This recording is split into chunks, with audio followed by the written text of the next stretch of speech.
大家好，我是小乔妈。这一期我们来做提拉米苏。传统提拉米苏是用生蛋黄做的，但是许多人会担心生蛋的食用安全问题。常见的解决方法可以用巴氏杀菌蛋来做。如果依然用普通鸡蛋来做的话，大家可以参考一下我接下来分享的方法。把蛋黄充分打散，蛋黄会从明黄色变成淡黄色，里面会有一些细腻的小气泡，流动性变强。我们来煮糖浆，小锅里加水，白糖加到锅中间，加枫糖，枫糖也可以用玉米糖浆或者蜂蜜代替。全程不要搅动，开中小火加热。如果是水的话，沸点是100度，糖浆的话温度会达到100度以上。我们的目标温度是112到116度之间，达到温度立刻关火。把热糖浆呈线状的加到打散的蛋黄里，边加边快速搅拌，这样热量会均匀分布到蛋黄里，还能保持生蛋黄的流动性。蛋黄会达到巴氏杀菌的温度，这样大家就不用担心可能存在的沙门氏菌的问题了。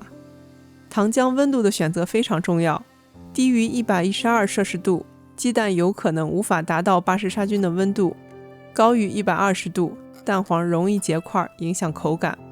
我总结了一下大家容易踩到的坑，像这样，蛋黄随便搅几下，没有充分打散，到了120度甚至更高，一下子全倒到蛋黄里，然后再慢慢的搅拌。这样后面和奶油混匀之后就能看到密密麻麻的熟蛋黄点儿，大家要避免出现这种情况。这是我们上一期自制的马斯卡彭奶酪，简单打散就行了，不要过度打发，这样就能避免水油分离。加入刚做的蛋黄糊，简单搅匀。我们来打发奶油。上一期视频用了半盒奶油做奶酪，剩下的奶油足够今天用的。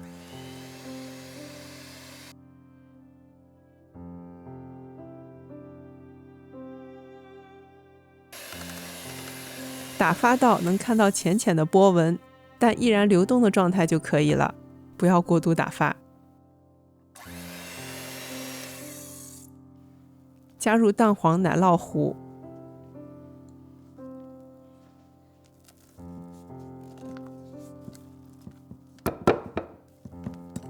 用蛋抽混匀，这样很快就能达到质地和颜色均匀，看不见黄一道的白一道的就可以了。我们来做咖啡。传统做法是用意式浓缩咖啡，我们把咖啡煮浓一点就可以了。咖啡倒出来放凉。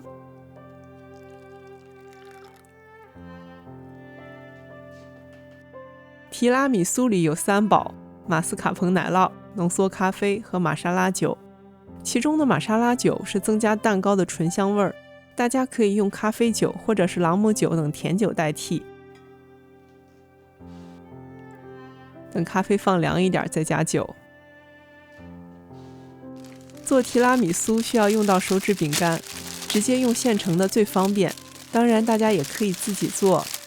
提拉米苏对模具没有什么要求，这个方子正好填满这个6寸的圆蛋糕模具，或者这个8寸的方形烤盘。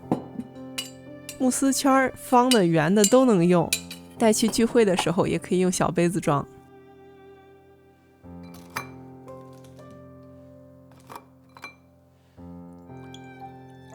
快速的蘸一下咖啡，不要长时间的泡，因为手指饼干蓬松多孔，很容易吸收液体，快速蘸一下，饼干就不会泡囊了。我们来组装蛋糕。提拉米苏一共分5层，从下到上分别是手指饼干、奶酪和奶油糊。抹平，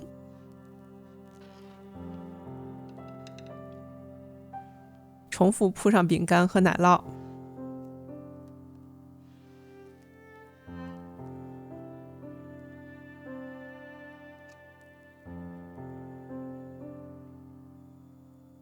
这样一共是4层，放冰箱冷藏1夜或者8个小时以上。吃之前来加第5层，也就是撒可可粉。可可粉的吸水性强，吃之前现撒粉就不太容易反潮。另外要注意，这个甜点是需要低温冷藏的，吃之前从冰箱拿出来，尽快吃完。